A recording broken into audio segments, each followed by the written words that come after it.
오늘 보실 말씀은 예배부터 3장 17절에서 19절까지 말씀을 보도록 하겠습니다. 제가 계속해서 그리스도에 대해서 말씀을 증거하겠다고 저번 주부터 말씀을 드렸습니다. 그리스도가 누구인가? 그리고 그리스도가 어떤 분이신가? 우리가 너무나 잘 알고 있죠. 예수 그리스도에 대해서. 그리고 그 그리스도가 누구신지도 너무나 잘 알고 있습니다. 그런데 우리가 잘못하면 굉장히 오해할 수 있는 것이 있는데, 그것이 뭐냐면 예수님과 그리스도와의 관계, 같다고 생각하는 경우가 많이 있어요.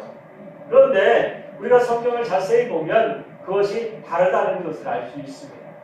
예수님께서는 구약의 율법이라고 하는 것, 그 율법이라고 하는 것이 구약의 뿐만 아니라 지금까지도 계속해서 이어지고 있다는 것을 우리가 잃어버리고 살 때가 있다는 것입니다.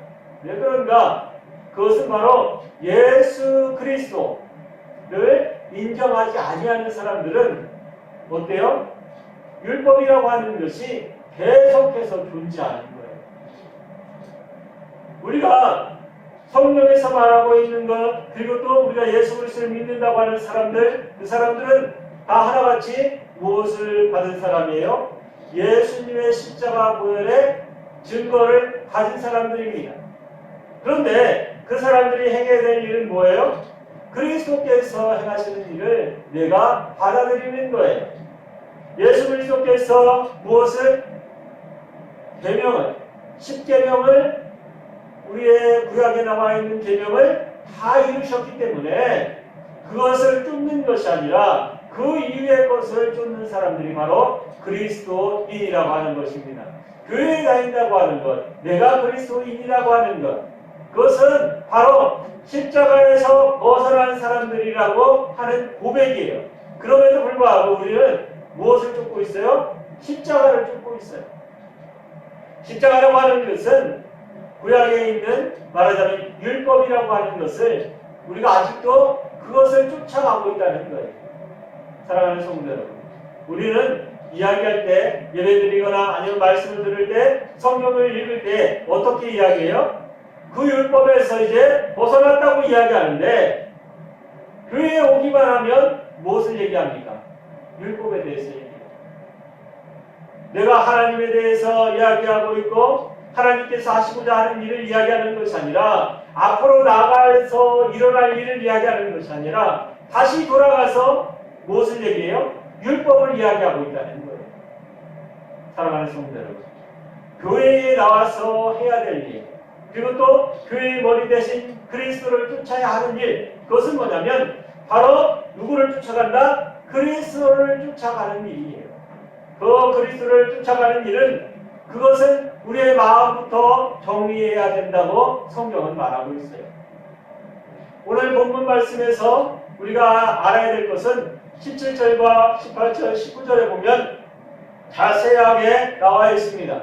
17절에 보면 믿음으로 말미암아 그리스도께서 너희 마음에 계시게 하옵시고 너희가 사랑 가운데서 뿌리가 박히고 터가 굳어져서 능히 모든 성도와 함께 지식에 넘치는 그리스도의 사랑을 알아. 그 넓이와 깊이와 높이와 깊이가 어떠함을 깨달아 하나님의 모든 충만하신 것으로 너희에게 충만하시기를 구하노라. 이렇게 끝납니다. 이것은 바울이 기도하는 중에 하나의 구절이라고 할 수 있어요. 우리를 향해서 기도하는 중에 이러한 고백을 하는 거예요. 그러면 이 말씀 중에 우리가 알아야 될 게 뭘까 한번 생각해 보세요. 믿음이라고 하는 것은 무엇으로 말미암아? 그리스도께로 말미암아 우리가 받았다는 거예요. 믿음이라고 하는 것은 예수 그리스도를 통해서 얻어진 것이지만, 그 얻으신 것은 바로 그리스도를 통해서, 바로 성령 하나님을 통해서, 성령을 통해서 무엇을 알게 해요? 그리스도를 알게 하는 거예요. 우리가 오순절의 다락방, 그 안에서 무엇을 경험합니까? 그곳에서 성령을 경험해요. 성령이 각 사람 머리 위에 임하고 그 사람들이 임했을 때에 그 사람들이 고백하는 것이 뭐냐면 그리스도라고 하는 거예요.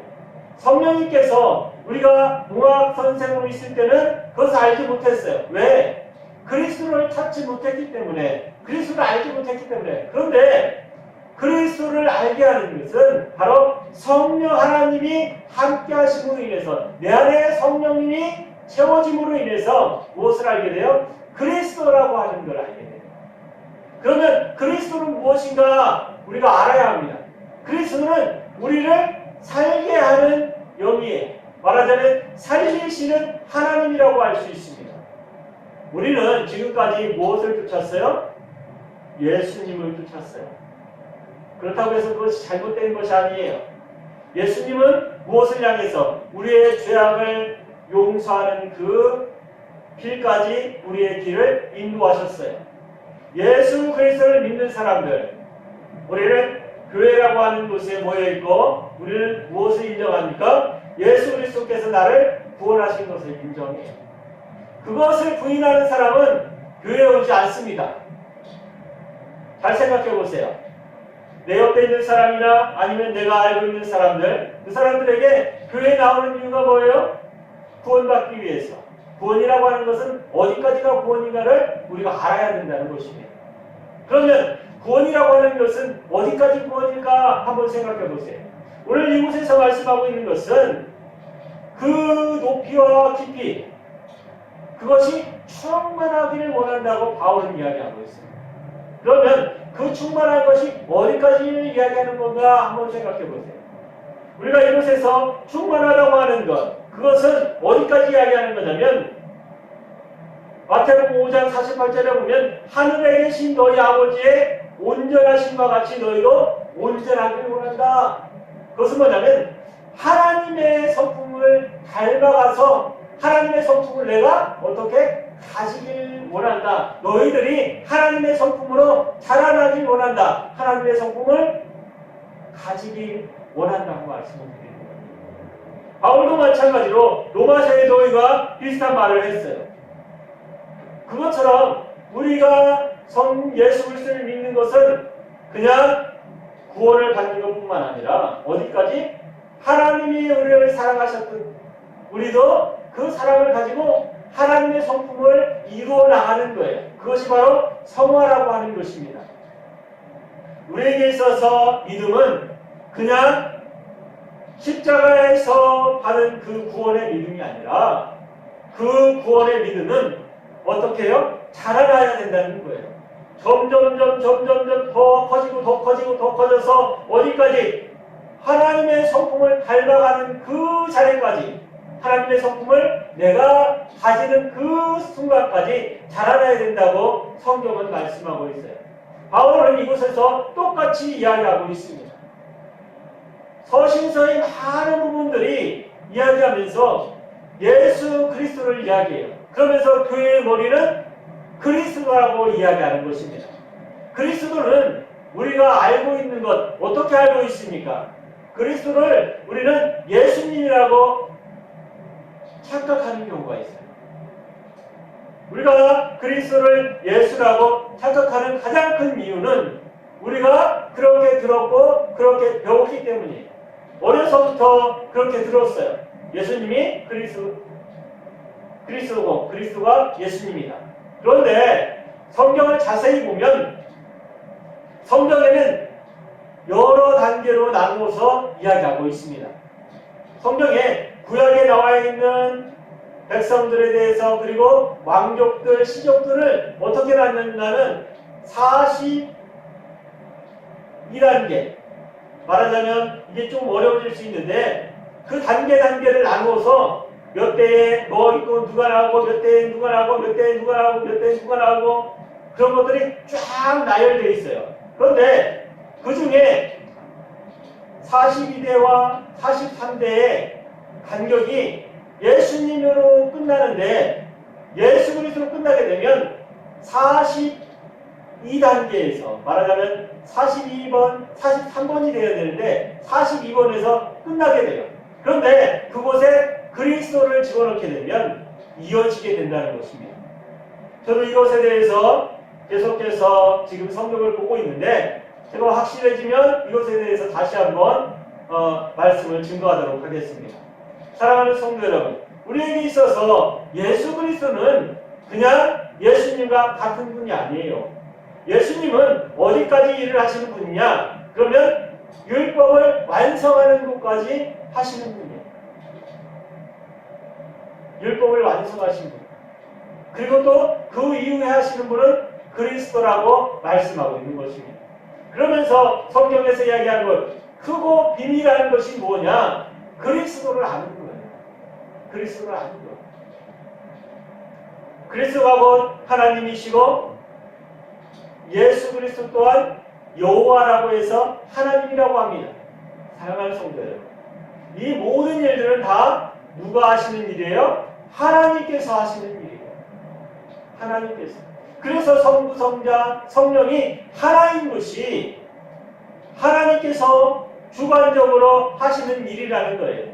우리에게 있어서 이곳에서 말하고 있는 것, 내가 왜 그리스도 안에 붙어 있어야 되고 내가 왜 그리스도 안에서 성장해야 되는지, 그것은 예수 그리스도를 믿는다고 하는 그 믿음 안에서 자연적으로 일어나는 일이에요. 자연스럽게 내가 살아가는, 그리고 내가 숨쉬는 것처럼 자연스럽게 내가 믿음을 가지고 있고 내 안에 성령님이 계시다면, 내 안에 그리스도께서 역사하신다면 나는 살아날 수밖에 없어요. 왜? 우리 마음판에 옥토밭이 있기 때문입니다. 성경에서 옥토밭을 설명할 때에 여러 가지를 설명해요. 돌짝밭, 아니면 밭에 흙이 얇은 밭, 아니면 깨끗이 단장해서 옥토와 같은 밭, 그 모든 밭이 나오는데 그곳에 무엇이 뿌려져요? 씨앗이 뿌려집니다. 그 씨앗이 무엇이냐면 그리스도라고 하는 거예요. 그것은 생명의 원천이라고 할 수 있습니다. 우리가 살아날 수 있는 원천이 바로 그리스도라고 이야기하고 있어요. 그리스도께서 우리 안에 있게 되면, 그것은 내가 그것을 받아들이면, 그것이 바로 믿음을 내가 가지게 되면 그것이 자라난다는 거예요. 우리가 씨앗을 뿌리고 그곳에 비와 바람이 그리고 태양빛이 비치게 되면 그것은 가만히 놔둬도 너한테, 그 씨앗한테 가서 너 오늘 1cm씩 커야 된다, 2cm씩 커야 된다 교육시키지 않아도 어때요? 자연스럽게 자라나게 돼 있어요. 그것이 뭐가 된다면, 그곳의 씨앗이 그리스도가 된다면, 그런데 우리는 그 그리스도를 품지 못했어요. 왜? 내 안에는 뭐가 있기 때문에? 죄가 있다고 하는 것을 계속해서 반복했기 때문에. 뭐야? 우리는 뭘 하고 있어요? 계속해서 반만 내고 있어요. 지금까지 계속해서 반만 내고 있는 거예요.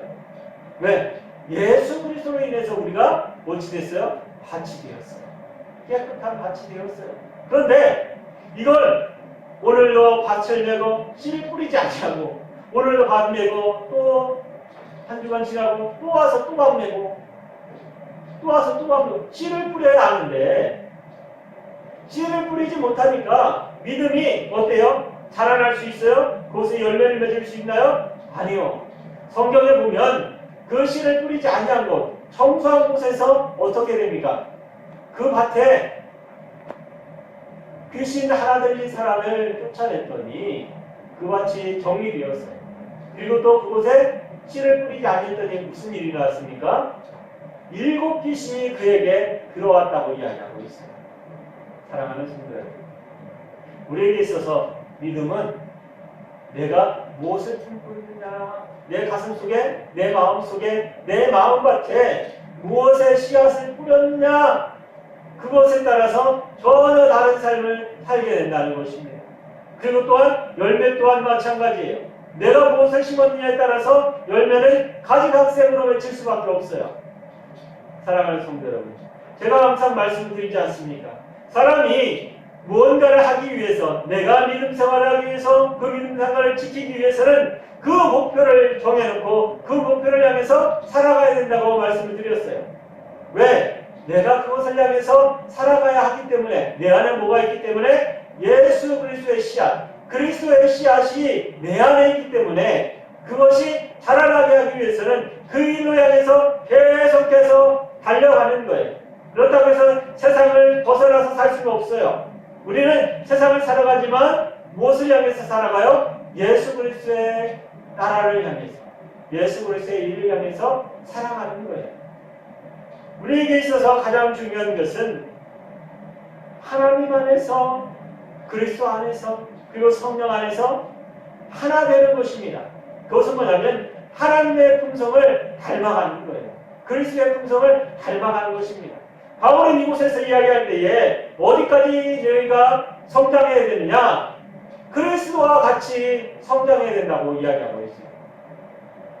내가 누군가를 사랑한다면, 그리고 누군가에게 헌신한다면 어디까지? 나는 이것까지 할 수 있어가 아니라 예수님께서, 예수 그리스도께서 하셨던 것처럼, 예수 그리스도께서 하셨던 것처럼 나도 그 선까지 성장하기를 원하시는 거예요. 그러면서 그 이야기를 이야기하면서 그곳에서 구원이 있다고 이야기하고 있습니다. 그러면서 그것을 빼앗으라고 이야기해요. 19절에 보면 깨달아 라고 하는 말이 있는데 그것을 원어적으로 찾아보면 취하다, 빼앗다라는 단어를 가지고 있습니다. 깨닫는다는 것은 그냥 아는 것이 아니에요. 내 걸로 취하는 거예요. 어떤 사람들이 지식을 알았다면 아는 것으로 끝나는 것은 깨닫는 것이 아니에요. 알았으면 뭘 해야 돼요? 내가 그것을 취해야 돼요. 이것을 이야기하면서 신약에 예수님께서 말씀하신 것이 있습니다. 어떤 그곳에서 일하는 사람이 남의 밭에 가서 밭을 매는데 보화를 하나 얻었어요. 보화가 숨겨진 것을 봤습니다. 그러면 그 사람이 어떻게 합니까? 그 보화를 그냥 보고서 그 집주인에게 이야기하는 것이 아니라 자신의 것을 팔아서 그 보화가 들린 밭을 사요. 그것이 바로 취하는 것입니다. 취한다고 하는 것은 다른 것이 아니라 다른 것을 내 걸로 만든다는 거예요. 그러면 내가 예수 그리스도에 대해서, 그리스도에 대해서 내가 알았어요. 그러면 이것을 어떻게 해야 돼요? 내가 취해야 돼요. 내가 가져야 한다는 것입니다. 이것은 다른 것이 아니라 나에 대한 뭐예요? 주님께서 주신 선물이고 또한 생명이기 때문에 내가 가져야 되는 거예요. 다른 사람에게 줄 이유가 없습니다. 믿음은 나와 하나님과의 관계지 하나님과 옆에 있는 사람과의 관계가 전혀 아니에요. 함께 사는 사람도 마찬가지예요. 남편, 부인, 아니면 자식, 그 모든 이들이 다 내가 구원을 받았다고 해서 내 어머니가, 내 남편이, 내 와이프가 구원을 받았다고 해서 내가 구원받는다고 생각하시는 것들은 잘못된 겁니다. 아니에요. 다른 사람이 아무리 신앙생활을 잘해도 그것은 나와는 전혀 관계없습니다. 그러면 믿음이라고 하는 건 무엇일까? 나와 하나님과의 관계라는 거예요. 그러기 위해서는 그것을 다른 사람이 좋은 걸 찾았으면 나도 그것을 가지려고 노력해야 된다는 것입니다. 믿음이라고 하는 것은 그냥 생겨나는 것이지만 그것을 지키고 키워나가는 것은 내가 어떻게 그 믿음을 지키면서 살아가느냐 하는 것이 중요하다는 거예요. 그것을 아는 것만큼 우리가 지킬 수 있고 그것을 아는 것만큼 성장할 수 있는 것입니다. 그래서 성경을 매일같이 읽고 그것을 묵상하고 그 말씀 속에서 들어가려고 노력하는 이유는 내가 뭐하기 위해서? 하나님에 대해서, 예수님에 대해서, 성령님에 대해서, 그리스도에 대해서 더 알기 위해서 그러는 거예요. 읽었던 구절을 또 읽고 또 읽고 또 읽는 이유가 무엇입니까? 그리스도에 대해서 알기 위해서요. 우리가 성경을 어떤 분들은 뭐 100독 했다 아니면 200독 했다 막 그러시는 분들이 있어요. 그런 분들이 왜 또 성경을 읽을까 한번 생각해 보세요. 어떤 사람들은 이것을 알지 못하면 하나님의 비밀을 알지 못하면 하나님께서 숨겨놓으신 비밀을 알지 못하면 100번 읽던 200번 읽던 300번 읽던 아무 상관없어요. 매일같이 똑같은 걸 그냥 읽어요. 누구처럼? 이스라엘 사람들처럼 바리새인들처럼 성경을 읽고 또 읽고 또 읽고 그런데도 어때요? 깨닫지 못해요. 하지만 우리는 어떻습니까? 하나님의 말씀을 읽을 때에 우리 안에 누가 있기 때문에? 성령님이 계시기 때문에 하나님의 말씀을 읽을 때 뭐가 나타나요? 깨달음이 나타나요. 누구를 발견해요? 성령 하나님이 내 안에 있다면 누구를 발견해야 돼요? 그리스도를 발견해야 돼요. 그러면 그리스도가 누구인가? 그리스도는 바로 살아계신 우리를 살리시는 분이라고 하는 것입니다.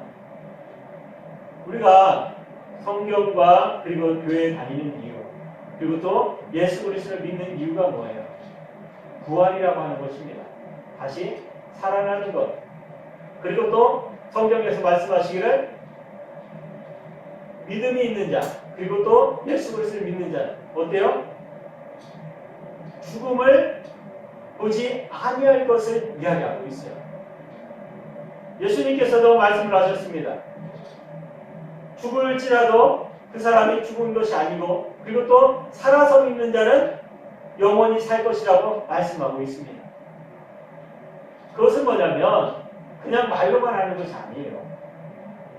내가 육신에 죽었을지라도 나는 어때요? 주님의 전에 함께 있는 사람이라는 것입니다. 누구를 믿었을 때? 그리스도의 부활을 믿었을 때이죠. 예수님은 죽으심으로 어때요? 율법을 이루셨어요. 그러면 그리스도께서는 무엇로? 부활하심으로 우리를 일으켜 세우셨습니다. 그렇기 때문에 우리는 누구를? 그리스도를 믿고 앞으로 나가야 돼요. 무엇을 바라보면서? 부활을 바라보고 교회의 목표이고 또 우리가 교회에 나와서 예배드리는 이유예요. 우리는 그 이유를 예전에는 잘 몰랐습니다. 우리는 뭐만 알았어요? 예수 그리스도의 죽으심을 알았어요. 예수 그리스도께서 우리를 살리시고 부활하신 것, 함께 하겠다고 하신 약속은 예수님께서 하셨는데 우리는 그것을 못 봤다는 거예요. 사랑하는 성도 여러분, 이제라도 그것을 깨달아 알아서 내가 사랑하는 것, 내가 믿고 의지하고 또한 하나님께서 약속하신 것을 향해서 우리는 달려나가야 돼요. 그것이 바로 그리스도께서 주신 다시 사실 것. 계시록에 보면 많은 곳에서 이야기하고 있습니다. 우리가 살아나야 되는 이유, 그리고 또 그리스도 안에 있어야 되는 이유, 그것은 죽음을 바라보고 나가는 것이 아니라 새로운 삶을 위해서 살아가는 거예요. 육신의 죽음 있을 수 있어요. 그렇지만 성경에서 계시록에 보면 우리가 들림받을 것도 이야기하고 있습니다. 살아서 하나님의 나라에 가는 것도 이야기하고 있다는 거예요. 많은 사람들이 이것 때문에 이단으로 넘어지기도 하고 이단에서 아픔을 당하기도 합니다. 그러나 이것은 사실이에요. 하지만 어떻게 믿어야 돼요? 하나님 안에서, 그리스도 예수 안에서 우리가 뭘 할 수 있다? 하나님 앞으로 나가는 데 있어서 살아서 하나님의 영광에 참여할 수 있다는 거예요. 그 참여는 우리가 이 땅에서 죽는 것과 그리고 또 우리가 사는 것, 그 모든 것들을 다 포함하고 있습니다. 그 모든 것들은 다 어디에서? 하나님 안에서, 예수 그리스도 안에서 이루어진다는 것을 우리가 명심해야 돼요. 오늘 본문 말씀을 보면서 우리가 알아야 될 것은 하나님께서 우리를 온전케 하시는 이유, 그것은 바로 그리스도 안에서 하나 되는 것을 우리에게 가르쳐 주시기 위함입니다. 그리스도께서 함께 하시는 그것은 바로 처음과 마지막, 알파와 오메가라고 얘기합니다. 그런데 그 처음과 나중이 바로 누구에게 있어요? 하나님에게서부터 있다는 거예요. 예수님으로부터 알파가 시작되었다면 그리스도로 인해서 오메가가 이루어지는 거예요. 그것은 뭐냐면 예수 그리스도를 통해서, 예수님을 통해서 우리의 구원이 시작되어졌고 그리스도를 통해서 완성되어진다는 것입니다. 사랑하는 성도 여러분, 믿음은 우리가 어떻게 지켜나가야 됩니까? 그리고 우리의 입술이 무엇을 고백하느냐에 따라서 달라지게 돼 있어요. 우리는 지금까지 십자가만 바라보고 왔어요. 이제 십자가에서 벗어나서 무엇을? 새 생명을 향해서 걸어나가야 된다는 것입니다. 우리에게 씨앗이 있다면 그 씨앗이 자라날 수 있게, 그리스도의 씨앗이 자라나서 무한한 열매를 맺을 수 있게, 우리의 마음밭을 다시 한번 재점검하고 다시 한번 다 오토마트로 싹 다시 갈아엎을 수 있게, 우리의 믿음을 지킬 수 있게, 그리고 그 믿음 안에서 그리스도의 열매가 맺을 수 있게 살아가는 성도 여러분, 함께하는 시간이고 또 함께하는 날이 되기를 축복합니다. 기도하겠습니다.